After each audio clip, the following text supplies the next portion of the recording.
That applause is for everybody out there tuning in to the Family Table Podcast. As always, we appreciate you guys tuning in. Episode number 13. Ooh, bad Lucky number. No, it's a lucky number.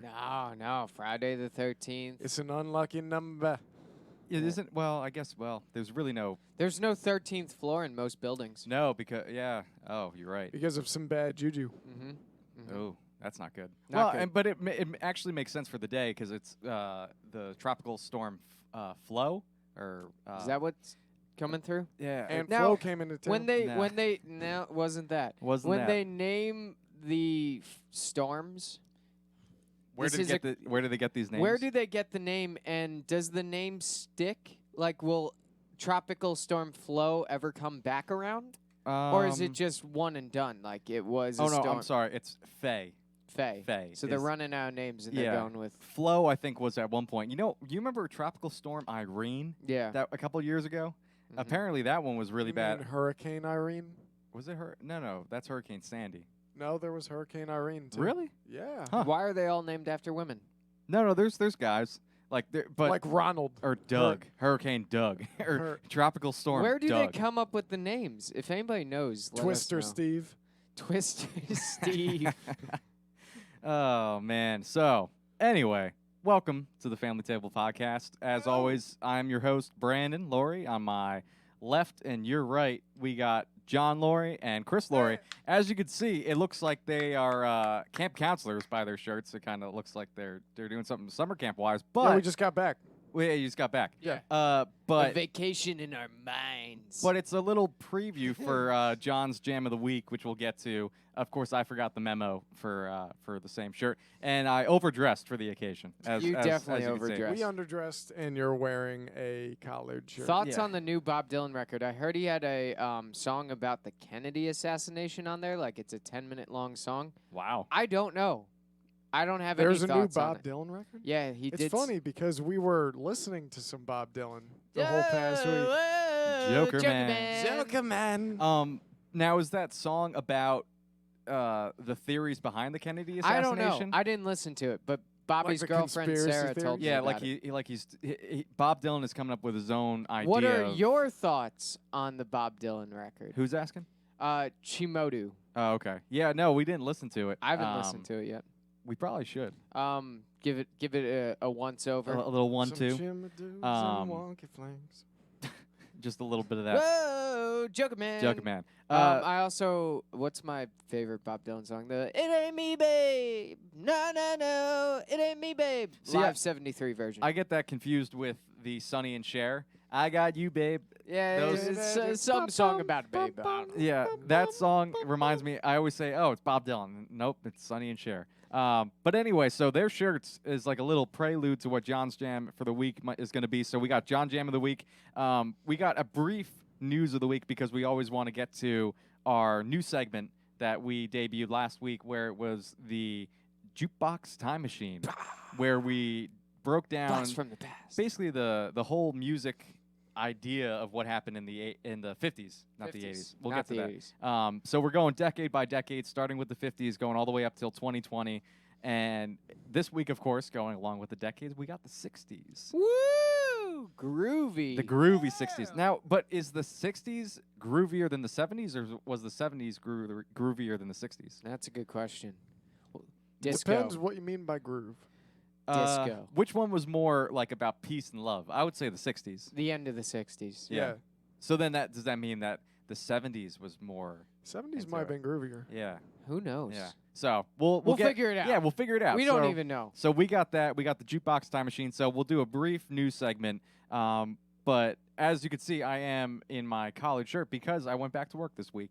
Oh. It started back. Congratulations. Yeah. No more unemployment for me, which You're is done. it's It's run out. unfortunate. Yeah. It's Bummer. hurting. And now I know what it feels like to work with a mask every single day, every hour of the day from 10 or 11 to 6. True. It's painful.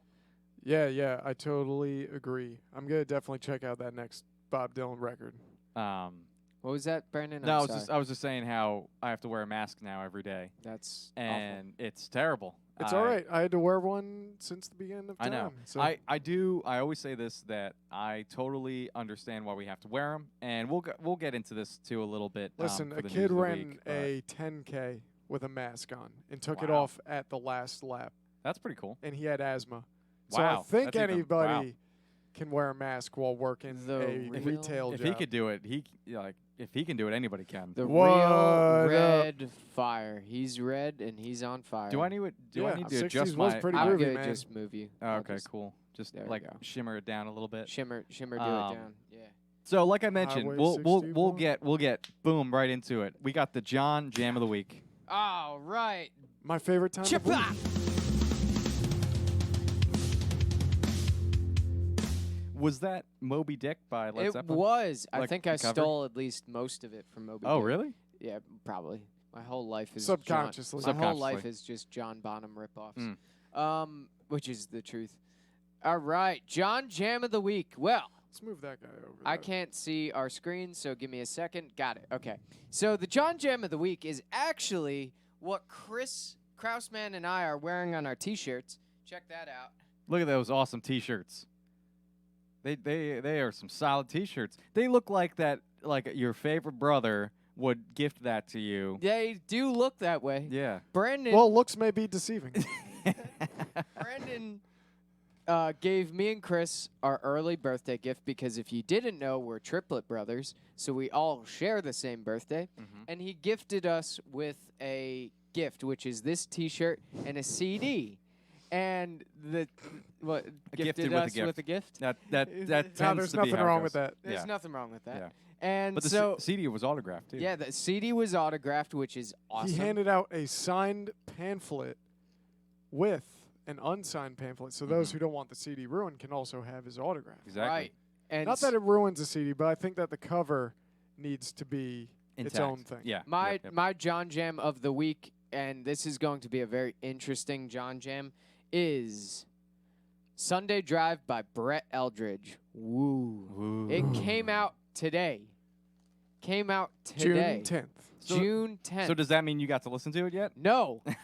Here's the weird thing. All of my John Jams have been albums that I've loved and listened to a ton of times. They weren't just like, oh, let me throw in an album.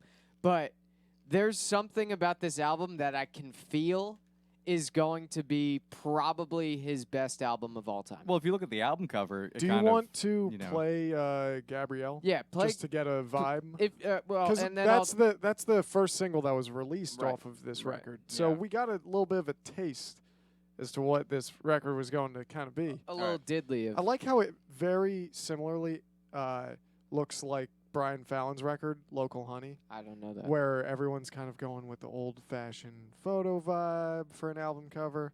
It's It just neato. looks very, not plain I'll in a talk bad about way, the album cover too. but it's plain in a good way. Yeah. All right, Go you for want little Gabrielle? Way different also than Brett Eldridge's older stuff. Much more folky, if I could say that. I was caught up in your brown eyes, looking up at the blue skies. Really made He's got me voice of realize velvet. they don't make them quite like you. Cinnamon skin, the sunshine, stop time in the moonlight. It really made me feel like I could fall for you. Then one day you were just gone, and I've been wondering for so long. Oh, was it your heart or mine, or was it just the wrong time, Gabrielle? We never got very far, but girl, wherever you are, I wish you well.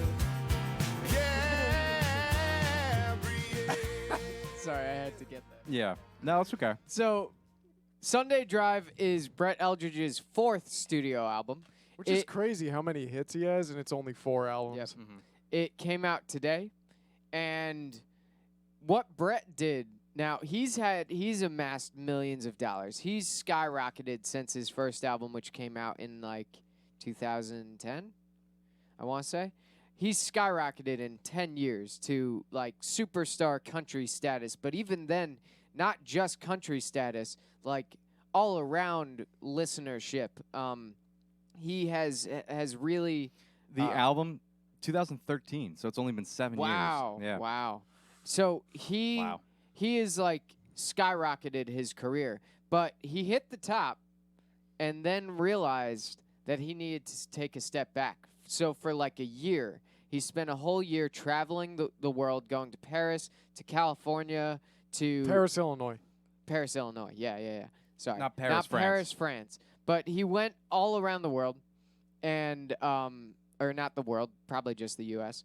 And he he bought a flip phone instead of a smartphone. He went off the grid. Nobody could reach him unless they had his flip phone number. And he spent time just writing and writing and writing and writing. And at the end of it, he ended up with a beautiful album that I have yet to listen to. That's what they tell me. Chris tells me that part of it is going to make me cry. I'm very excited for that. You're excited to just shed a couple tears? I'm very We're excited. having a listening party after this, and I hope that we all cry together. It's so, being that it's his 4th studio album, it took him a while because his last one was 2017, and now we're in 2020. Technically, it's his 5th, but we won't count the Christmas album. Yeah, don't count the Christmas Yeah, but album. his Christmas album is really good, yeah, though, too. the Christmas album is You know? probably the Christmas one is definitely the best Christmas album In next the last, to Elvis. In the last, 10 years, at Yeah. least. Yeah. So this is his 4th studio original album. And it's just the singles that I've heard so far, very easy listening, very, very smooth. It's exactly how you would picture a Sunday drive. That is the record. So I highly recommend you check it out and let me know what you think. I'm going to let everybody know what I think. Now, you mentioned that something about the album cover. Oh, yeah, the album cover on it, let me pull it up again, it's an old-fashioned photo, 2 kids on a bike, and you're like, who are those kids? On the left is his grandfather, and on the right is his grandfather's brother, so his great uncle? Is that how that works, or just uncle? I don't know how that works. Yeah, I think it's like great uncle, or Maybe. yeah, like a Whatever, great uncle. it doesn't something like matter. But he chose it because it's like showed them in the moment, in that moment, having a great time, and he wanted that to represent the album, living in the moment. And so apparently the album is very heartfelt. It's like Brett says that it's the most genuine he's ever felt writing and recording an album. He feels like he's finally hit his mark. That's with cool. with the style he wants to do and the songs he wants to write. So I'm very excited to listen to it. I recommend it because I know it's got a lot of hype and I know it's not going to disappoint. So that's my John Well, Jam of the and week. he's really one of the only country artists during this whole quarantine that's actually putting out an album. Yeah. I know Kelsey Ballerini did, but she's, kind of almost on the same level as him, where they're not, Garth Brooks, they're not Tim McGraw, they're not Carrie Underwood, but they're right below where they can go on their own tour and like sell out and do stuff like that. So, but he's really the only one. Darius Rucker's only putting out a single. Like all these artists They're are all putting out singles. But the fact that he's putting out an album, and it's a huge risk too, because you figure nobody's really going out and buying CDs currently in stores. Well, mostly because CDs aren't really being sold in stores anymore. Which is sad. But nobody wants to go out and buy anything because they're worried about getting sick. Right. And how do you market to an audience that can't really buy what you're selling, type Right. thing. So He's not going on tour or anything Yeah. anytime soon. So this is a huge risk, which at the same time, though, his fan base is so loyal. yeah. And he's gotten so many fans since his first album. You know what his fan club is called? Which Wait, hold on.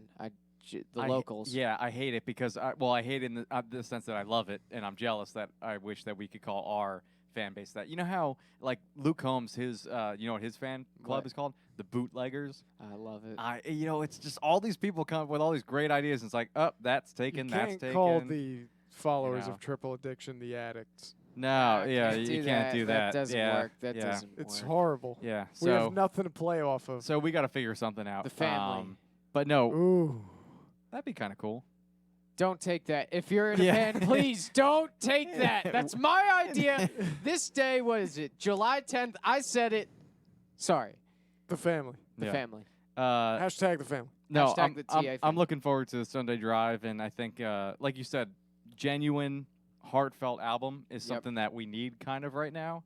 And like John said, when the song was playing, he has a voice of velvet, Velvet. you know, and it's so Absolute smooth, velvet. so soft. And if you don't like country music, you don't have to like country music to listen to this album. No. It's really for anybody. And what I liked about it with listening to sort of the preview of the first 4 songs that he put out, or 3 songs, is that the title really encapsulates what the album feels like. A Sunday Drive. When you think of when you were a kid and used to drive with your family, or your family would take everybody in a car and drive to either your grandparents or go to like something you were doing for the day, that feeling of like a nice summer day Yep. on a Sunday where you drive, you go somewhere, and the sun's going through the leaves and the trees and stuff. You could see some fish jumping in a brook. I've you know. never seen that. as Never I've in my life. They driven, but wave back at you and stuff. I don't. Ugh. You might be thinking of a Disney movie. Might be, but it gets But you there mentally. Real quick you know? before I forget it, just because Catherine and I are now snowballing off of each other. She posted TA Fam. What about the Fam Club?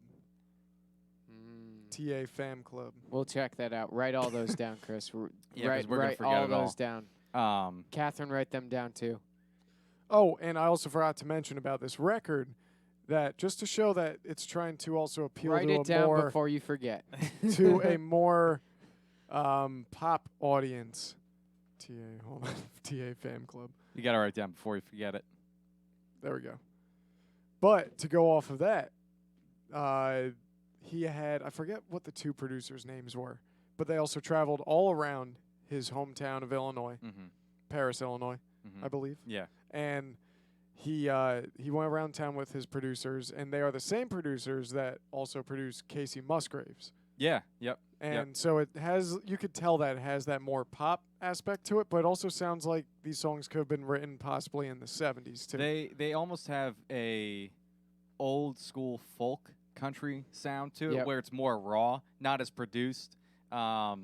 You know, The drums, the- He's not singing about bears and trucks yeah, it's like and from the heart. But- you know? mud. The only overproduced part of it are the drums that I found. Like the snare sounds very, you know. Yeah, but I Trigger. mean, if that's the only thing that sounds But overproduced, I think it makes the song sound phenomenal. yeah, You know, I think that a real punchy snare as opposed to just a laid back.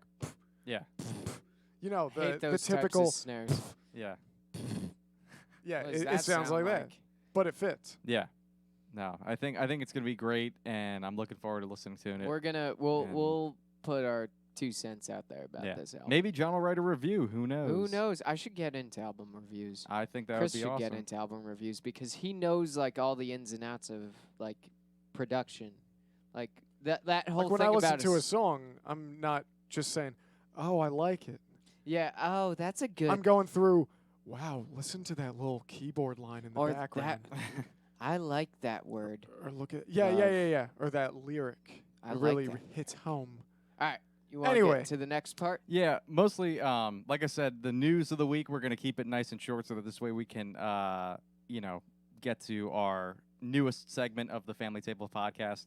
But I know you guys know this, and I know probably everybody out there in New Jersey might know this, but Governor Phil Murphy mandated that all masks have to be worn outdoors now, too, not only just indoors. When you can't social distance. When you can't social distance. So that means for everybody that's going to the shore, possibly on Sunday when it's supposed to be a little bit nicer, or anytime during the summer on the boardwalk, you have to wear a mask. when Which you're- has been a thing Yeah, already. you know, people I are guess just it's just kind of more cracking down. yeah, people are just trying to make sure that everybody's staying safe. Which it's crazy to think that for the state of New Jersey, we're actually better off right now than a lot of other states too.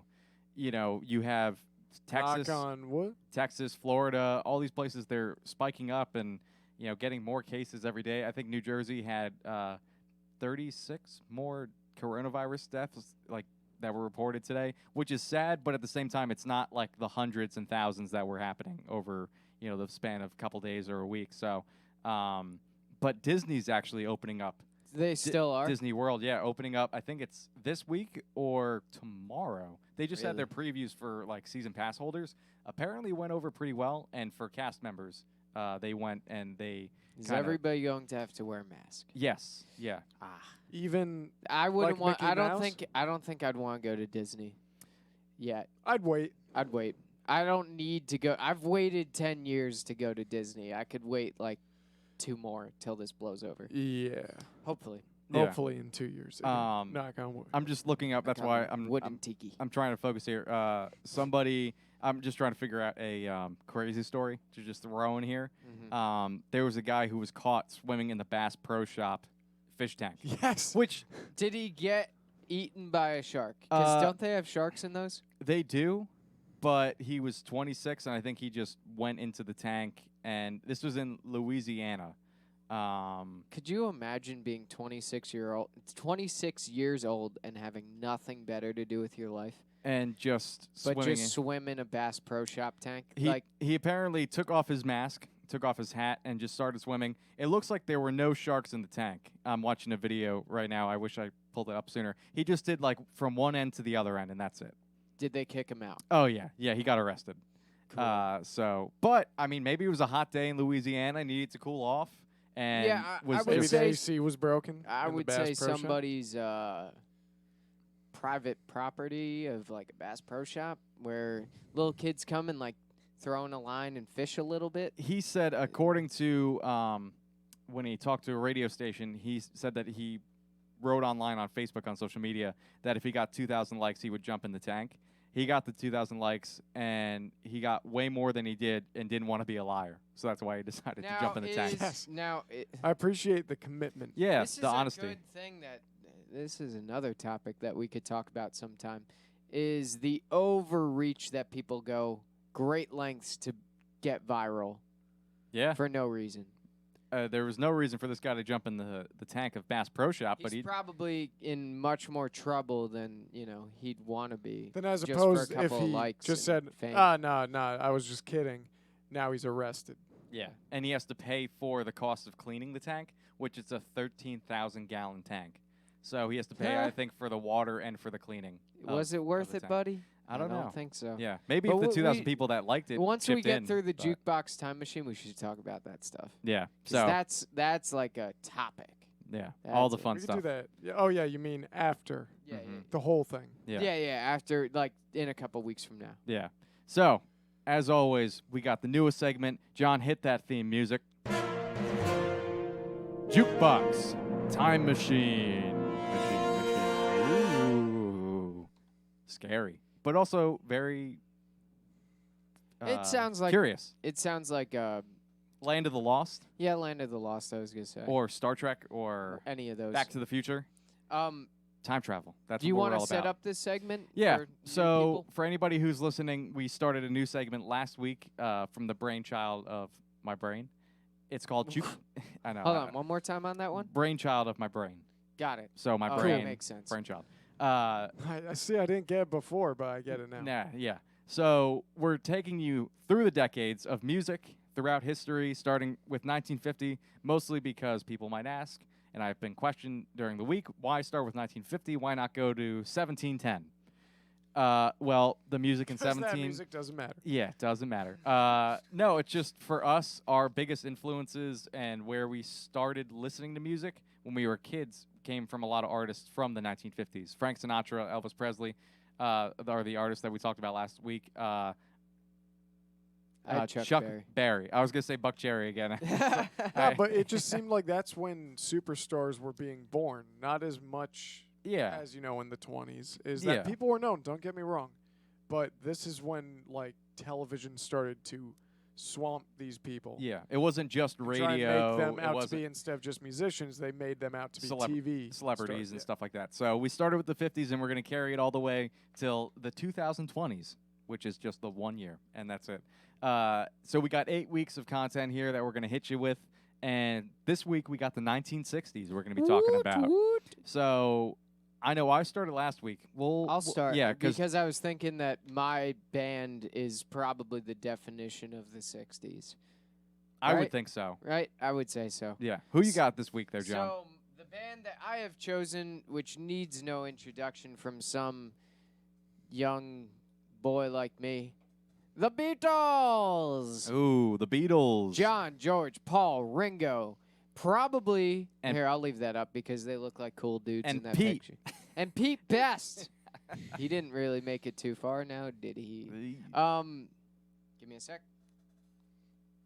It only goes Gotta to get show my how notes up. important it is to show up to band practice on time. That Not is- just that, but when you don't quit on a thing that you know might be a big thing, but you just have other stuff to do. Like Pete He- Best. no, he just hang- wasn't showing up Oh, he was really? hanging with Yeah. girls and just not showing up. Oh, Yeah. because they showed up Dang. to the gig and Yeah. then they asked Ringo to come out just to watch them, and he ended up jumping on the kit. I'm That's pretty right. sure.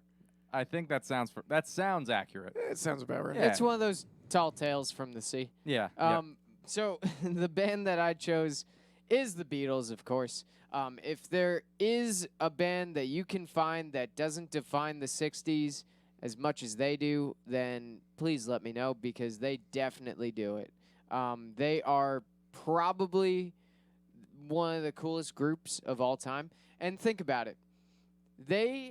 Their music has changed the game for every other genre of music after them.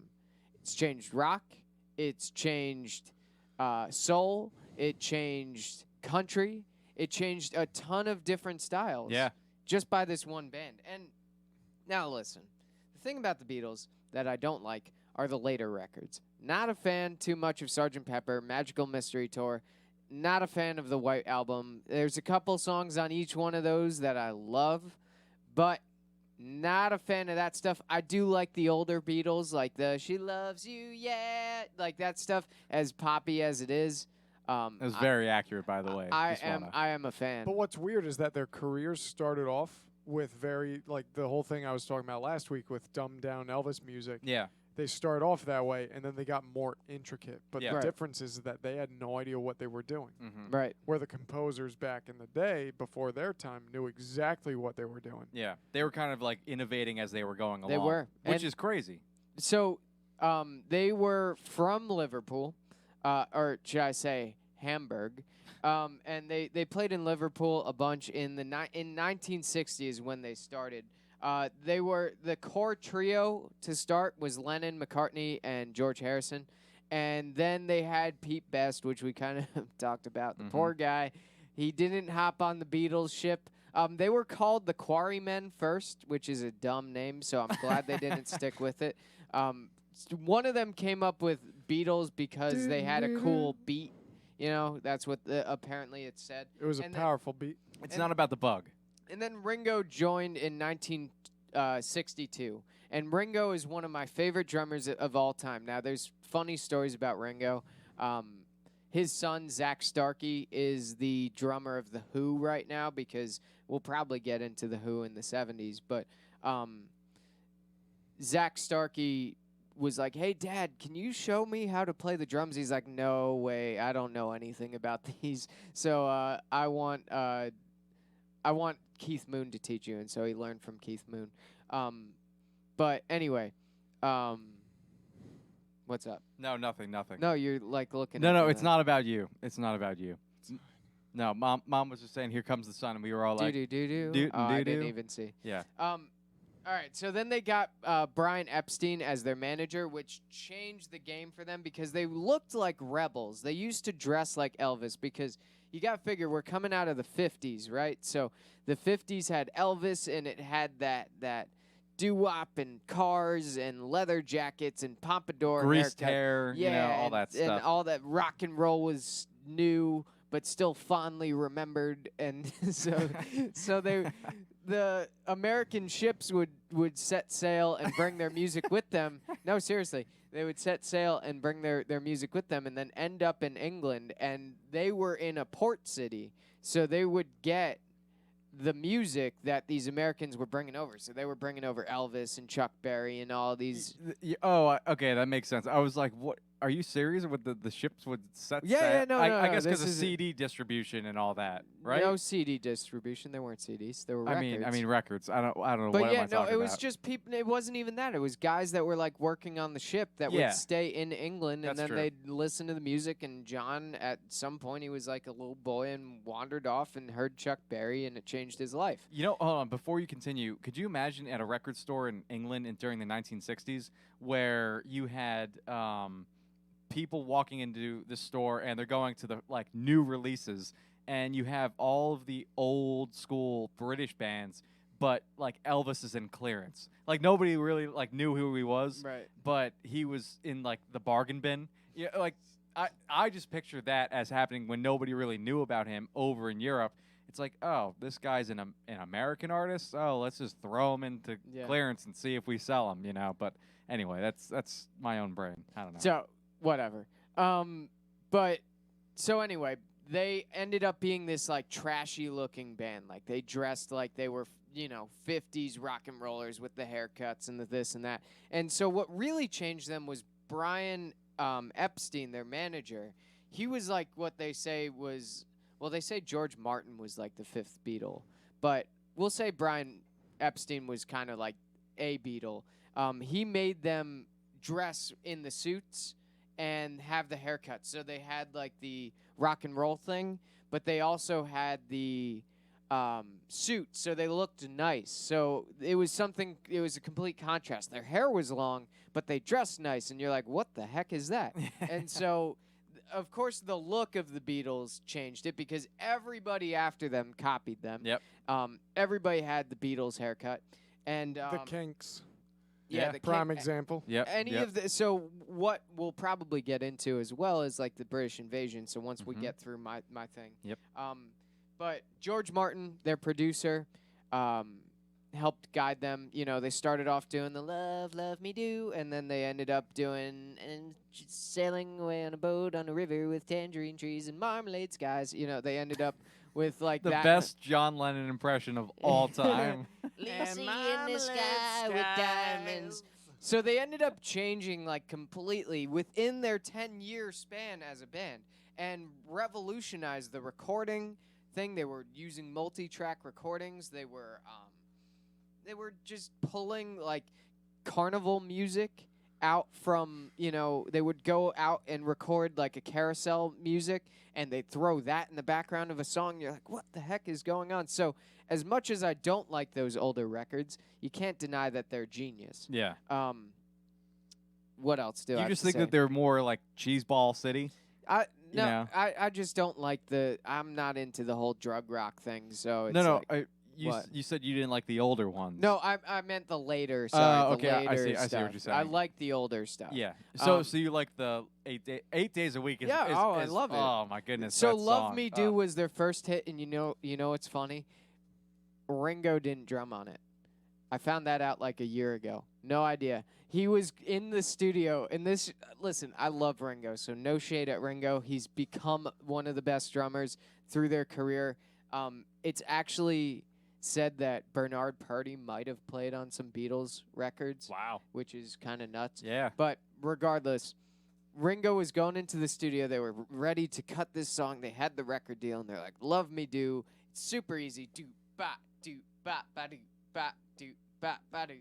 He couldn't get it, so they like sent him home for the day, and some guy came in and tracked "Love Me Do." Like they had Ringo's version. If you go online, you can find Ringo's version, and it just sounds off. It sounds weird, but some other guy came in and tracked. So he's raking in like all the money. Ringo or the guy? No, the other guy. The other guy probably, Yeah. yeah. Or well, what- no, because session work doesn't do that. Well, okay, so maybe he got like He probably got like $5 for the session, or like 100 maybe. maybe, You know. and then now it's like one of the biggest songs, and his drums are on it. Yeah. Which Wow. is nuts. But Ringo ended up being an amazing drummer, and everybody knows about Beatlemania. When they came over here, changed the game forever because like girls went nuts over it. It changed rock and roll. It went from this just like what we were talking about last week, where people would go, "Oh, good song, good good show, to like, "Oh my gosh!" It was just It was nuts. Beatlemania. Beatlemania. I remember our dad told us the story all the time where he was in the hospital and he was watching them on the Ed Sullivan show, and he said that when he was in the hospital, the thing he wanted to do most was make sure that he turned on the TV and watch the Beatles because he didn't want to miss it. Like, that was something that everybody wanted to watch. Everybody, it was like can't miss TV. One of the first things that everybody, like, around America, around the world, wanted to watch, which is crazy. But So, needless to say, the 60s for me were defined by the Beatles, and everything after them, the British invasion, which we'll talk about in a bit, yeah. was from the Beatles, and all of that from the Beatles. So, to me, that side of rock and roll, I want to cover the Beatles. Nice. So, cool. Well, I mean, Chris, you've grown up listening to the Beatles too. You know, with anything. Yeah. Do you have any like take on the Beatles? Like any favorite song? Any favorite? Do you album? have any take on them? Take on them. Take I mean, on other the than- Beatles. Other than like a couple of really cool guitar riffs and all that, some of their chords, like the opening for Hard Day's Night, Yeah. they probably just put their fingers randomly on the fretboard and like, oh, this sounds cool. Yeah. But that's what they did. They Yeah. like didn't know. They didn't know any Well, music Been theory. hard But- days and But they that- were doing it so well. They were doing it before everybody else, and that's kind of what gave them they created their own roadmap. They And then did. everybody else. It's like when who were the two guys who mapped out the West? There were two guys and a Native American girl. Lewis and Clark. Yes, they were the the Lewis and Clark of music, where they surveyed the land, they mapped it out, and then everybody else was like, "Oh, cool, this is Montana." Right. You know, it's like this Sure. is That sounds about right to me. This is The the, Beatles Montana. are Montana. This is rock and roll is the Montana of music. You know. So, Yeah. awesome. Awesome. And then we've got other 60s stuff. So we've got the British invasion to talk Mhm. about, and then the end of the 60s, like the transition. So Exactly. So, but before that, we'll get into my artists. gal. Yep. We talked about the king of rock and roll last week. Chris Yep. touched on Elvis, but this week I want to talk about the queen of soul, Ooh, which the is Queen of Soul. Aretha Franklin herself. Aretha. What did I? Aretha. Oh, okay, I don't know what I said. Oh, you said Aretha. Oh, sorry. Whatever. Aretha. That's not gonna look good. Aretha Franklin. She is nicknamed, of course, like I said, the Queen of Soul, and she was, in my opinion, the defining female singer during the 1960s. For sure. Other than, like, you could say Janis. She's still alive, right? I believe so. Maybe she just passed away. No, I don't think so. Didn't Didn't she just do something? Oh no, she did die. Yeah, that's what I was gonna say. It was- August 16th. That's right. I remember. it Yeah. now. Yep. It was. 2018. Yeah, I was gonna say about 2 years ago. But you could say other female singers of that time, Janis Joplin, the Supremes. But for her, she really kind of set the bar so high. She didn't gain commercial success until the 1960s, so that's kind of when her career started. Like I brought up about last week with Frank Sinatra, how his career was around in the 1920s and 1930s, during post-World War II, but then really didn't start and kick into high gear until 1950. She grew up in Detroit, where her father was a pastor of a Baptist church, so that's where she started her kind of singing career. And Franklin recorded her first album when she was 14. 14, she recorded her Jeez. first album. And Did it get success? she was signed to Columbia Records by the age of 18, so you figure that it gained some sort of popularity to get noticed by a record label. That's awesome. 18 getting a record. That's like, when was Taylor Swift on a record label? Kind of close. Like, She was close. like She was 18, like 19? I'd say even 16. But yeah, could be. But she later departed from that record company. And John Hammond, the famous talent scout who discovered her, said that Columbia Records didn't really have her vision in mind, so he suggested to her to switch over to Atlantic Records in 1966. So she was on the label for about 6 years, and after that move to Atlantic Records, her career just like shot off like a rocket. Aretha Franklin said that when she went to Atlantic Records, they just sat me down at the piano, and then the hits just started coming. So they were a lot more into what the artist wanted rather than what the record label wanted, which is how That's things cool. should be done. So some of her famous songs during the 1960s, we have Respect, which was actually written by John's Otis man. Redding. Yep, and that became a hit in 1967 and was a trademark for the time for racial and women's movements for that time. And within 3 years, she had 8 crossover hits in the top 10 in both hip hop and R&B charts, which is awesome. Taylor Swift was 14. Oh, that's awful. Well, awful And because she was first signed with Big Machine Records. Yeah, she Yeah. just fought to get her stuff back. But anyway, that's a Yeah. story for another time. But another couple of her famous songs are "Chain of Fools," "Natural Woman," and one of my favorite Aretha Franklin songs is this one.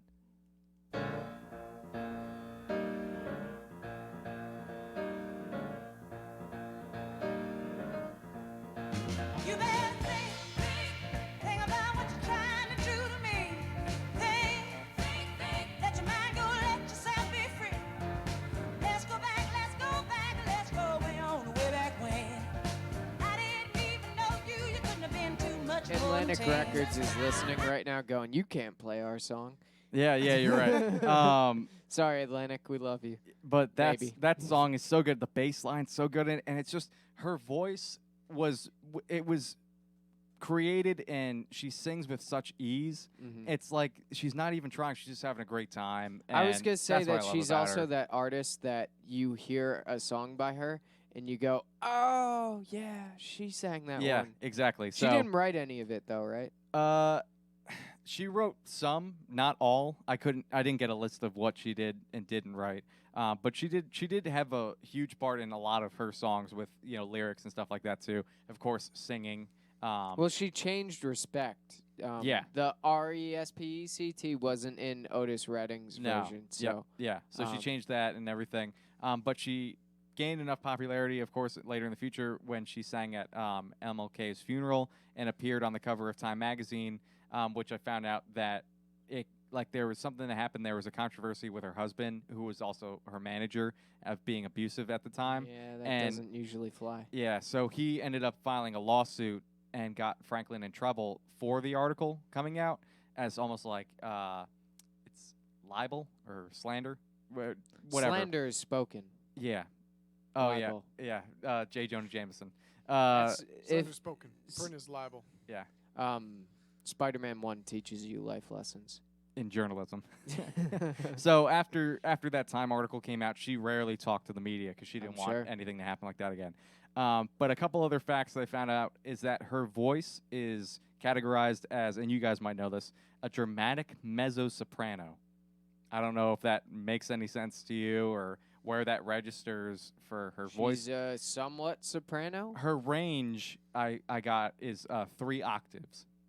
So she goes from B2 to B flat 5. Wow, So I don't know. that's pretty good. Yeah. B2's low, Yeah. ish.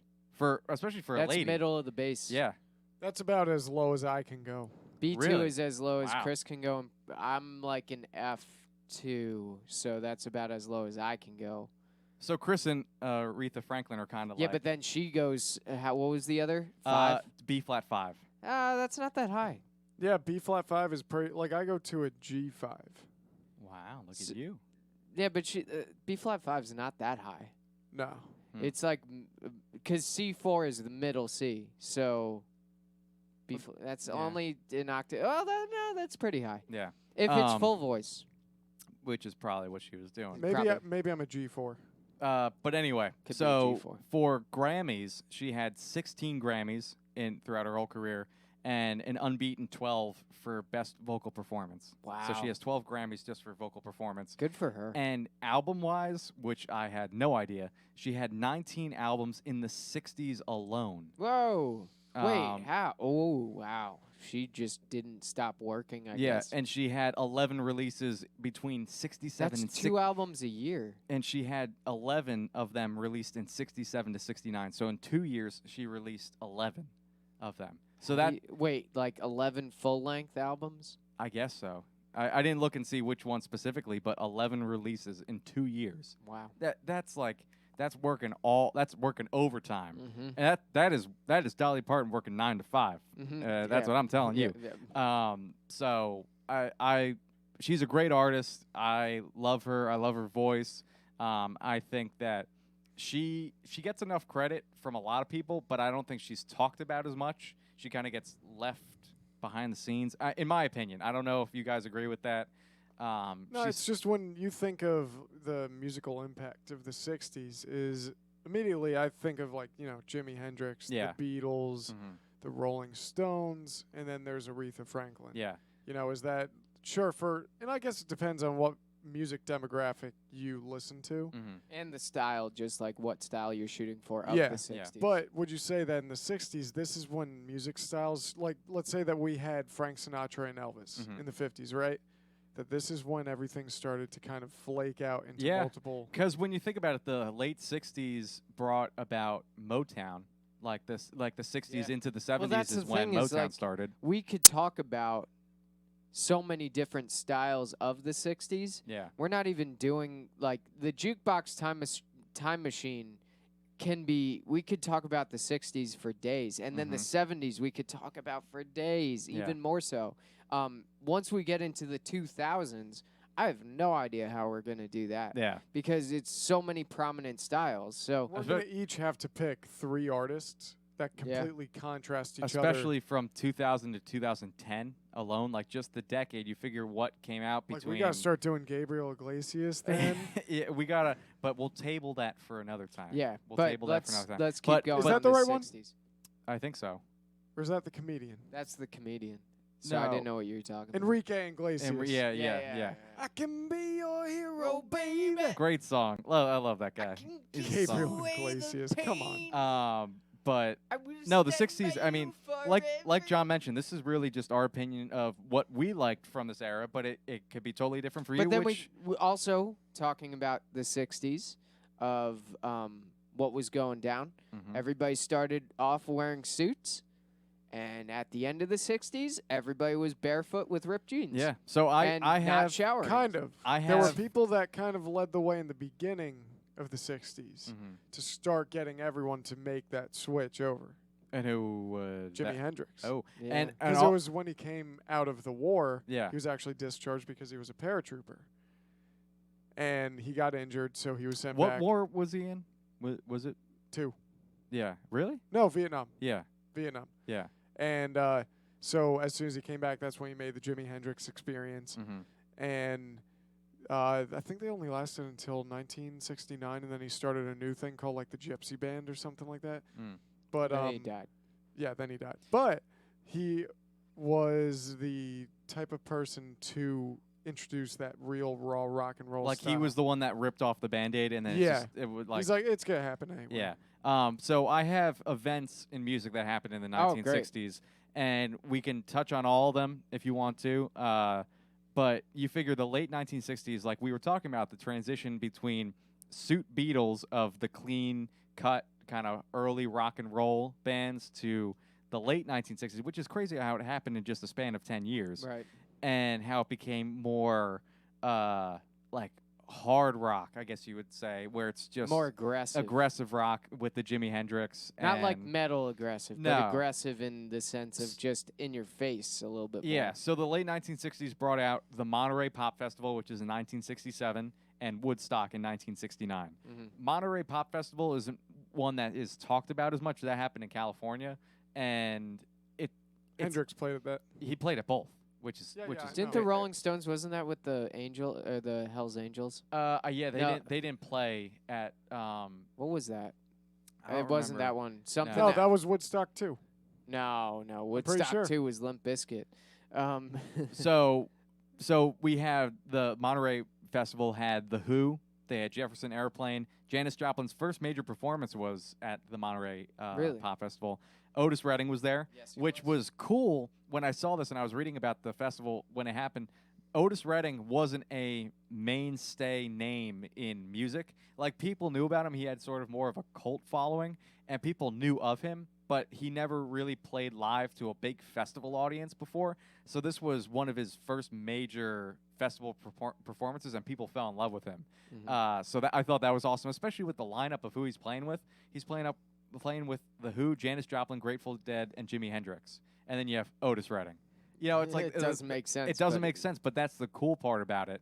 And then Woodstock, of course, had they had, I guess, lesser known names. They had more acts than the Monterey They tried Festival. getting the Beatles. They tried getting all the big names, but they couldn't. Yeah, So they kind of just stuck with they still had big names. Country though. Joe and the Yeah. Fish. So they had Joan Baez, who was there, and she was, I didn't know this too, she was 6 months pregnant at the time when she Really? performed at Woodstock. Wow. So Who that was? Joan Baez, remember she was inducted into the Rock and Roll Hall of Fame a couple years ago. Yeah, I remember. So can you imagine being 6 months pregnant playing at Woodstock?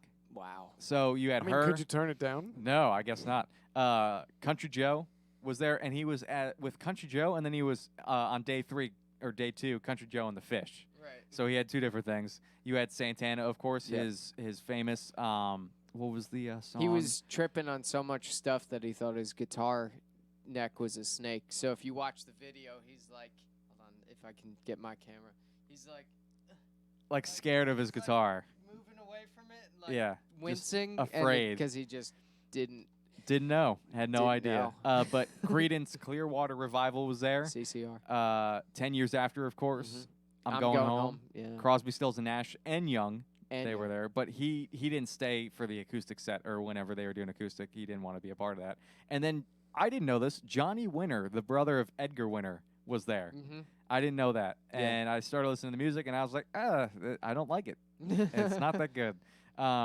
So you had those 2 festivals. So talking about the impact of Woodstock at that time and of the Monterey Pop Festival is, of course, huge. I mean, everybody knows about Woodstock. You have T-shirts Yeah. like made even now that you see in Kohl's and all these other retail stores. Kids younger than us are wearing Woodstock T-shirts because their parents are telling them, or their grandparents, I guess now, for kids who are younger than us, saying when they went to Woodstock and how much fun that was and how that was a defining moment in music.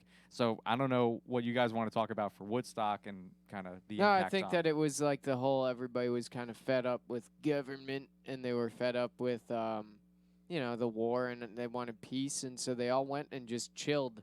I do not condone the drugs and the licentiousness, but what I do condone is what a big word. I know. Licentious. Yes. Everyone's a philosophizer these days. I don't condone those things, but I do condone the peace in the music. That is very cool, and Especially organizing a festival it's- that big too. But it was like he tried to go to one farm, I think, and then the one farm turned him down, so he went to this other farm, and they were like, "Yeah, we'll have you here," and it ended up being like this flood of people. They had to stop selling tickets because people were just walking in. Yeah. They couldn't stop people from showing up, which is nuts. I think 2 people got killed. One person OD'd and one person got run over accidentally by an ambulance. But there was a baby that was born, There was a baby, so Yep. And the 2 people that are on the cover of the Woodstock album that are like, Are they still alive? yeah, they're still alive and they're still married. Wow, good Yep, for them. they're still married. You can't divorce if that's You're an iconic. You have the. I wonder if they've made money off of being those 2 people. I would think so, like a little bit at least. Just curious. But maybe for them, they're like, no, like donate it to like the war or like the Yeah. not the war, the just donate it to the war. to the anti-war efforts and stuff. Yo, What's going on, Anthony. Antonio? Oh my gosh, it's been forever. I'll be seeing you in like Wednesday. Oh, Woo. you're jamming with Jamming. Billy. Mm-hmm. Cool. So Woodstock, I thought was huge. I mean, Chris, we used to listen to 10 Years After I'm Going Home because Dad would just have it on repeat all the time. And remember when we first listened to the Woodstock live album? Whole lot of shaking going on. We listened. Our dad showed us the Woodstock album, and it was Give me 2. an F. Was it 2 CDs? Yeah. I think. Yeah. And we listened to it in the car. I remember we were just having just a blast. Our dad in our Honda Ridgeline was just cranking it up to like 25, and we were just jamming out to some Woodstock music festival music. And I Kinda. Santana is that's where his career, I guess, started getting For the most mainstream. part, yeah, he was really mainstream young. success. What was his song that he played? That was Soul Sacrifice. yes, that was The right. Drums. So sacrificial. But Yeah. it was good. Good stuff. Yeah. Like Woodstock was sure a defining moment. What other musical defining moments do you So I said, of course, like the Vietnam War brought this new tone of music that wasn't heard, in my opinion, since World War II. You know, Right. not that the music of they were different genre types, of course. So the have? People music. were more outspoken in this. That's what I was feel. gonna say. Yeah, there was a little bit more of an anti-war effort with a lot of the music, whereas World War II music had a lot about talking about troops coming home, and it was more like Was that Elmo's World that you were starting to sing? Da da da da da da da. Elmo's World. World War II. That man, yeah, I guess so. So you had more of an anti-war effort that was brought into the lyrics and Yeah. feel of this music. Oh yeah. And like John mentioned, that's mainly what Woodstock was all about. You know, peace, love, anti-war. Then I talked about how the Beatles gained more commercial success in Japan during the 1960s, What? and that's when they had their show. I think it was in Tokyo. It might have been somewhere else, but they played in front of a huge crowd. I know Rock Band Beatles, like there's one part of the game where you play there, but it was the same thing like Shea Stadium. Girls were going nuts, the whole fan base, and I didn't know this. Japan loves music just as much as Europe and anywhere else in the world. They're hardcore. And apparently, when you play Japan, it's the best thing ever. People have not said one negative thing about playing in Japan because fans just love music and just love American music. Art and culture, baby. Yeah. So when the Beatles went to Japan, to me that almost signified like another defining moment for a band that was from another country having commercial success somewhere else in a highly populated country. What mic do you have, Anthony? It's not that he's wondering. You probably know what it is, Anthony. But It is the Rode Podcaster mic. The Rode Podcaster I mic. doubt it's called the Podcaster. It is. Actually, no, it's the Rode Pod mic. They actually have Rode Podcaster mic, which is a little bit thinner. Anthony, believe it or not, if you had to guess how much this mic was, just take a gander. Is it a goose's gander? Is that just take a guess. just take a guess if you had to But it's just, it's just so funny to me to think about the early '60s, and then, think about the late '60s, and you're like, whoa, Yeah. things got weird really fast. Yeah, it was $99, so $100 was this microphone at cost. But it's not available right now because everybody's podcast. everybody's podcasting and buying it. And you bought the last one. It was like the last of a few, but I think actually July they just got a shipment, so you might be able to find it online if you want it. He's probably got it. Yeah, Oh, all of our candles are burning out. cool. But the other thing I wanted to talk about, and John mentioned it before, was the British invasion, which the 1960s brought a lot more English acts to America. because it was funny, it was like things, and nobody was really going overseas yet touring. Like people were, but it wasn't. Hendrix kind of was. He was like Yeah. the reverse British invasion. Yeah, he was going over there while other people were coming over here. But Where for Yeah. some reason, at that time period, it seemed like a lot of American people liked the British music, and a lot of the British people liked the American music. Yeah, but that's kind of how it's like. Crisscross. That's kind of how it's like today, though. You have a lot of people, which I was going to connect to later. Actually, no, we'll talk about the British invasion, and then I'll pose the question. But you had when the Beatles, like I mentioned before, went on the Ed Sullivan Show. When they landed at I forget what airport. It might have been JFK. Or I don't know. something. But the crowd of people that were just waiting for them at the airport, and then in the audience of Ed Sullivan Show, they were just screaming. They had to be contained, and like they were told, like you cannot scream during the performance, because Which we they need to did. televise, and they did. But when they played Shea Stadium, that was unbelievable, and people sometimes call on the radio when I listen to the radio on the way home from work, when I'm by myself just sulking in depression. No, I'm kidding. Sorry, I just wanted to see if you guys were paying attention. whoa, got so- dark real quick. Yeah. But one lady said they were talking about greatest concert experience, and one person said that they were at Shea Stadium with her friend, and they got tickets because somebody's dad was running or helping run the show.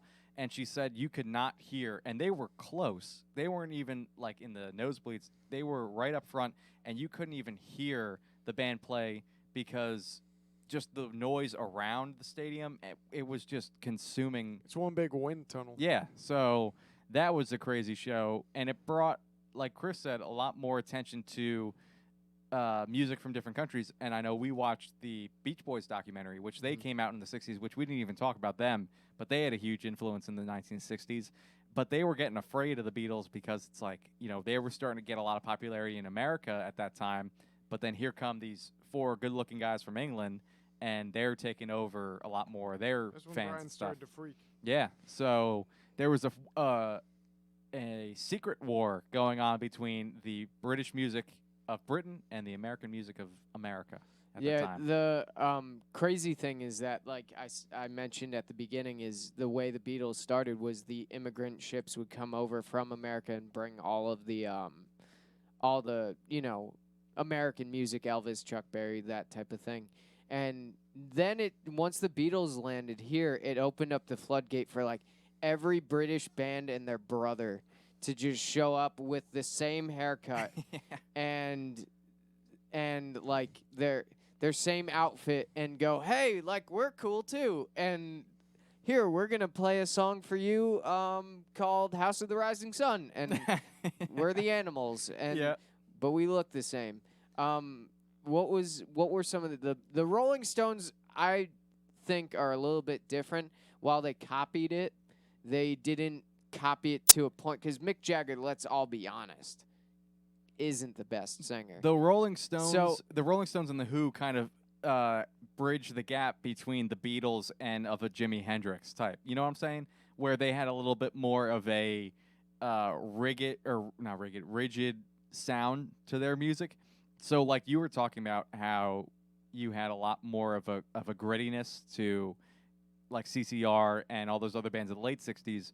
The Who and the Rolling Stones were the first ones to kind of test that out a little bit more, and then they gained popularity with the Beatles and everything post, like, 1965 and all that stuff, too. Yeah, and, like, I didn't mean that the Animals were, like, a complete copycat of the Beatles. What I meant, though, more so was, like, the look of things and the fact that the floodgates were open. Yeah. So now the British bands came pouring in, like the Dave Clark Five and the, all of those things. What's the other one?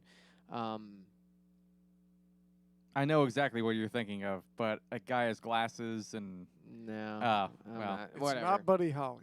No. No, so it's all very, very, very interesting stuff. And then all of a sudden, like, once the Beatles started to change, like, once they got, like, druggy and they started doing Sgt. Pepper, people started to get weird with them. Yeah, And the Beach Boys included. They started to do, like, let's dress in, like, Chinese garb, and let's Ravi Shankar. Yeah, let's dress very, very different. And all of a sudden, you're like, whoa, this took a weird turn.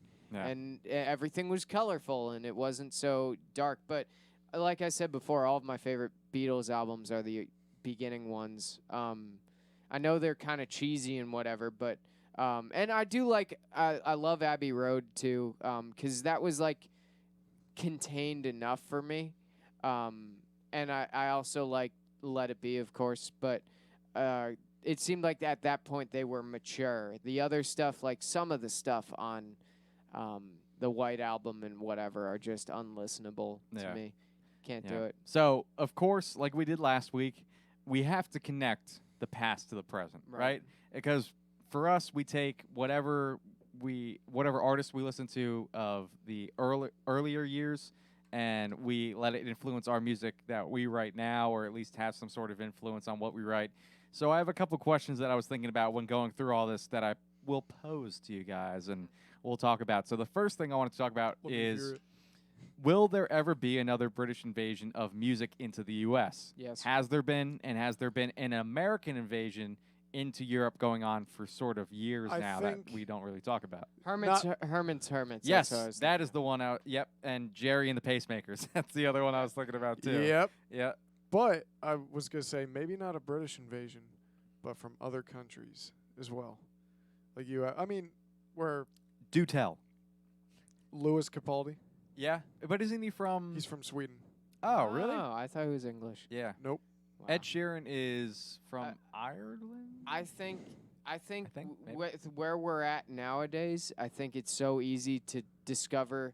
Like, hey, here's this underground Swedish metal band that you've never heard of, but they're blowing up in the U.S. right now. Well, and now the only so- difference is that you don't have to travel to a different country to establish yourself in that country. That's true. You have social media kind of like backing you up Yeah. with that. Where these guys, all they do is just post videos online of them doing like cover songs, Mhm. and and then they just blow up because people love the sound of their voice, and then where they're from comes after.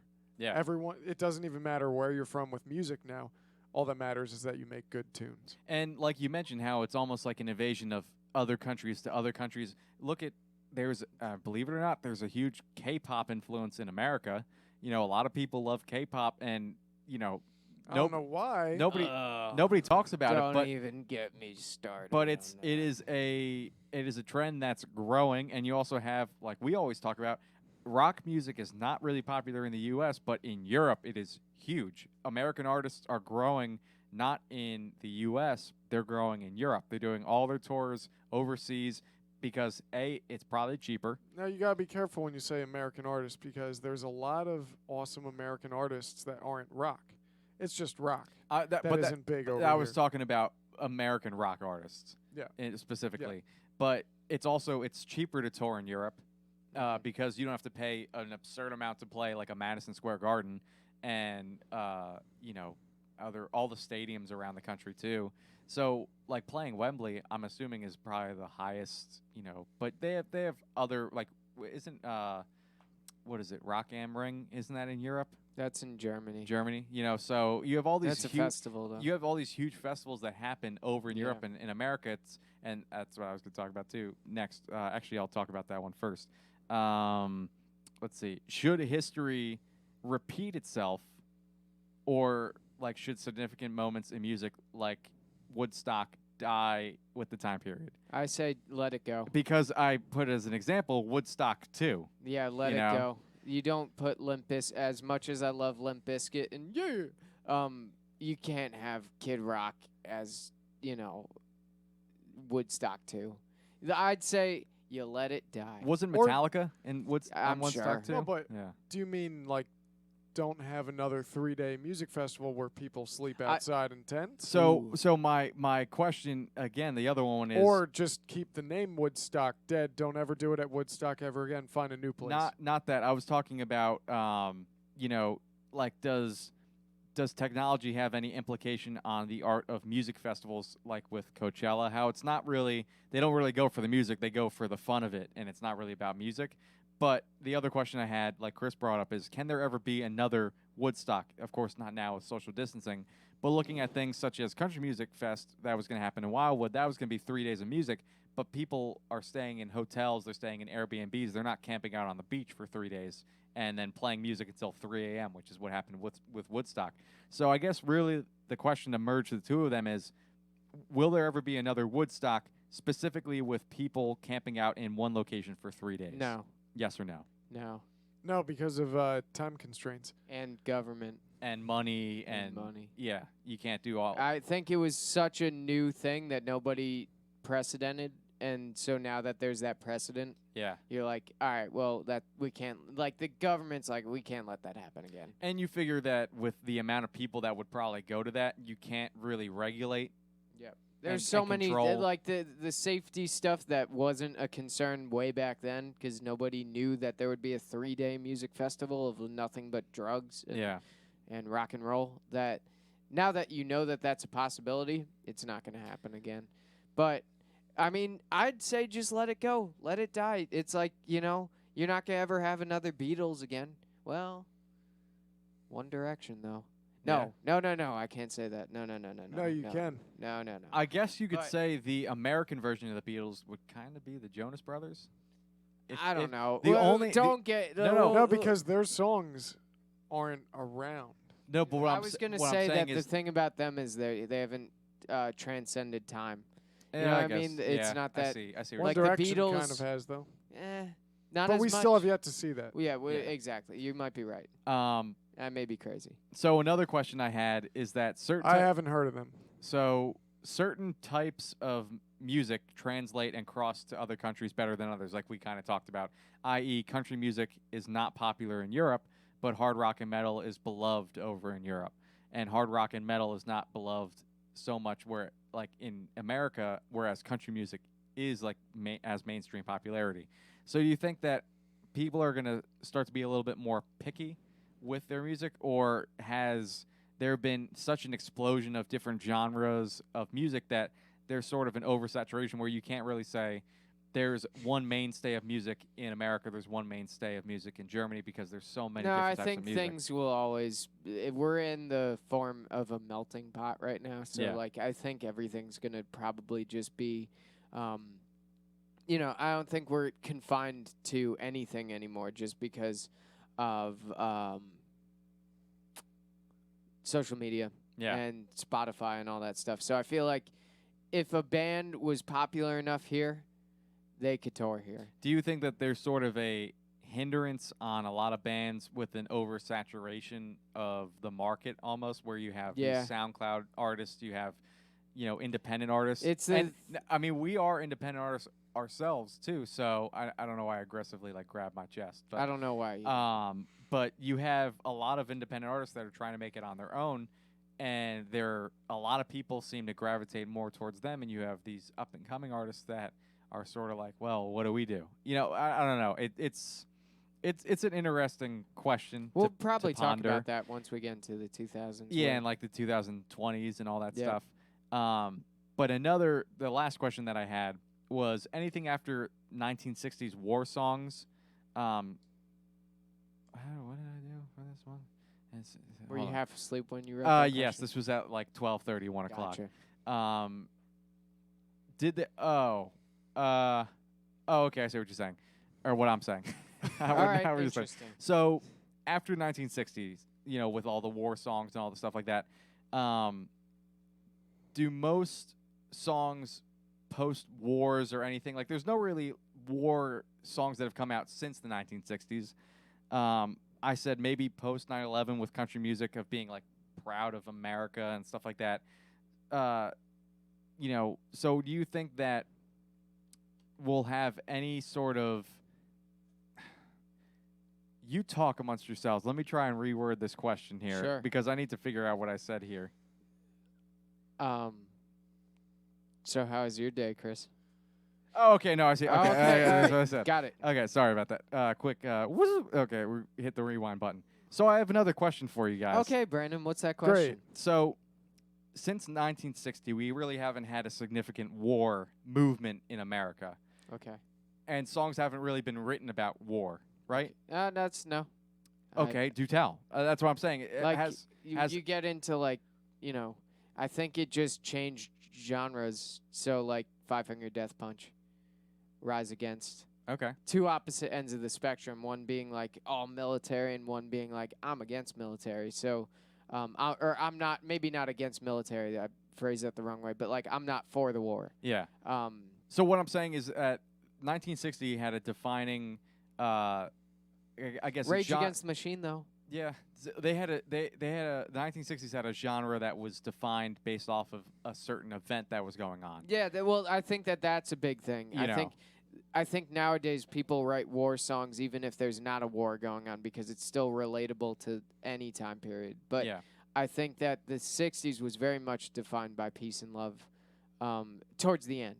and that's what I mentioned So. in here too, where one of the things I didn't even touch on was that I think everybody was sort of on the side of that the war in Vietnam wasn't the best thing in the world. Right. So there was more of a one-sided opinion, so therefore the music was one-sided a little bit, and nobody was really talking about, oh, let's be in Vietnam. right. Like, Nobody would write a pro-Vietnam yeah. song. So today you have a little bit more of a like both sides of a coin type thing, where if something's going on that most people don't agree with either the government, they'll talk about it, or if they're for it, like you mentioned, like Five Finger Death Punch always being like pro, like troops, pro military, they'll do their songs about that, and they'll write songs specific, like Saving Abel. Didn't they do 18 Days? Yeah. Is For the military. for the military, for the Marines and stuff. So you have a lot of bands that are doing songs that are pro-government, anti-government, but there's no really one set message that everybody like is going towards.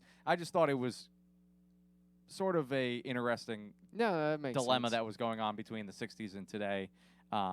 Of we haven't really had anything like a Vietnam War that brought music into this sort of But one there have pool of also stuff. been you know? other like social things going on that are That's true. probably influencing music a ton. Yeah. Like that new Blackstone Cherry and Monster Truck song. Yep. The Cherry Truck Band. If you don't know it, you should check it out. Great song. But that's a very much like for today song. So yeah. you know, and it's also got lines in there that are very old too. So it's a thing that it's history repeats itself. It's all cyclical. So would you would say it's more about not so much about events that are happening, but it's more of the culture? yeah, I'd say that culture shifts. Pendulum's always swinging back and forth. So like Where events come and go, but culture remains the same. Yeah, I'd or say like so. it stays you yeah, know, relevant. right. Like the ideas are the same, but maybe the art changes. Yeah. No, that makes sense. Yeah. So- But that's what I had about the 1960s. I didn't know Cool. if there was anything else that No, I You just think guys- it's very interesting how it changed so dramatically, and then we're gonna get into the 70s where now the TV is in color and like everything is loud and fast and Yeah. interesting and took the 60s to a new place. Now for the 70s, when did Metallica start? Wasn't it 80, Late? Was it no, 80s? 83, I think. 83? I didn't know if it was late 70s, but you know we're gonna see that, and we'll sort of do a little teaser. But you have Motown, you have disco is starting to be like Yeah, a we might really popular glaze thing. over disco. We might not No, have to. the Bee Gees Saturday Night Yeah, Fever we song. might glaze You over. can tell by the way I used to walk. I'm a woman's man. No time to talk. Yeah, we might glaze over that one, but we'll see. I think I have an artist that I'm gonna pick for the 70s, and I definitely have one artist that yeah. I. we might span to two artists. Yeah, we might have to do two. because like John said, the further and Chris, he said it perfectly, and I didn't even think about it. You have the 50s where it's almost two genres. You have, you know, Frank Sinatra and Elvis, and country's kind of like along there too. And then all of a sudden, if it's a tree, you know, the branches start to grow a little bit more, and you have different, you know, different pop-ups of music going here and going that way in different directions where music is being taken. I mean, funk and reggae, or just reggae in general, you know, that's in the 60s and 70s too, and funk music. You know, soul is being more defined between Motown and funk. So there's a lot going on during the 70s. So I can't wait to talk about it next week. So again, you know, doing the Jukebox Time Machine. John, you'll play it one more time? Jukebox Time Machine. Wait, hold on. Back to the Future. Back to There's the better logo. Your other thing was blocking it. Jukebox time. So we've got our last segment for the day. Sorry, I'm just responding to comments. If this is going to be a podcast, then I just didn't want us commenting randomly on questions. Yeah, I got you. I see what you're gotcha. saying. You want to hit that old... You wanna? It's, I like how it always starts just like, hey, it's our last segment. So Just you like wanna hitching hit that the- button? So it's our musician of the week.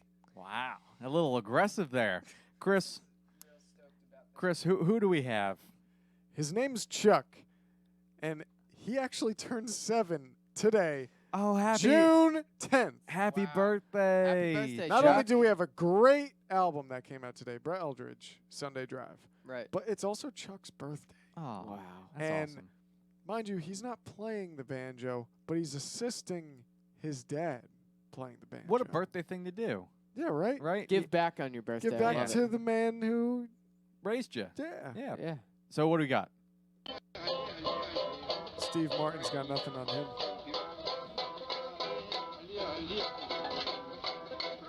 Double hand in it. He's even dressed up for his birthday too. He has a nice Yeah, little that like was a great dress here. Let's. a poofy you want to see collar. it again? Yeah, yeah. Yeah, right? Party time. Is that weird, though? Yeah. A dachshund maybe. A dachshund. Aw, Oh, Yeah. Chuck. that's cute. Happy birthday, Chuck. Happy birthday, buddy. That I always love ending with the musician. Oh, of the I week do. It Because really we have all ties it. these intense conversations, and that goes to, wow, look at that. So nice. That was the Boo! musician. Of the week. Nice. You know what's while we close this thing out, you know what's awesome is that tomorrow is 7-Eleven. So if you guys want to go out there and get your Slurpees, I'm pretty sure are that they free? I'm pretty sure they do one per customer for 7-Eleven for a Slurpee. I don't know now with the COVID thing. I Who don't know if knows? that's going to be a. But happy 7-Eleven's 7-Eleven. 7-Eleven's been open throughout this entire COVID presentation. Really? Yeah, Oh, that's awesome. 24 hours, baby. Yeah. So, as always, we do appreciate you guys stopping by the Family Table Podcast. We appreciate you guys pulling up a chair, sitting down with us. I know John and Chris had. What did you guys have today? So we Ramen. can tell the audience. Ramen. I know for me, Jukebox Time Machine was brought to you by the makers of Skinny Pop. It's not, but I wish it was because I love that stuff. And hold on. Skinny the Pop. last candle's going out. Skinny Pop is the best snack when you're on a diet because it's popcorn but healthy and less calories, and you can eat a lot of it, and it makes you feel better about yourself. So, Sounds good to me. so Skinny Pop, be about it. So as always, we appreciate you guys stopping by. We will see you guys next Friday for episode number 14 of the Family Table Podcast, where we will be talking about the 1970s. Woohoo! And Yeah, then when Motown was first invented, right? maybe.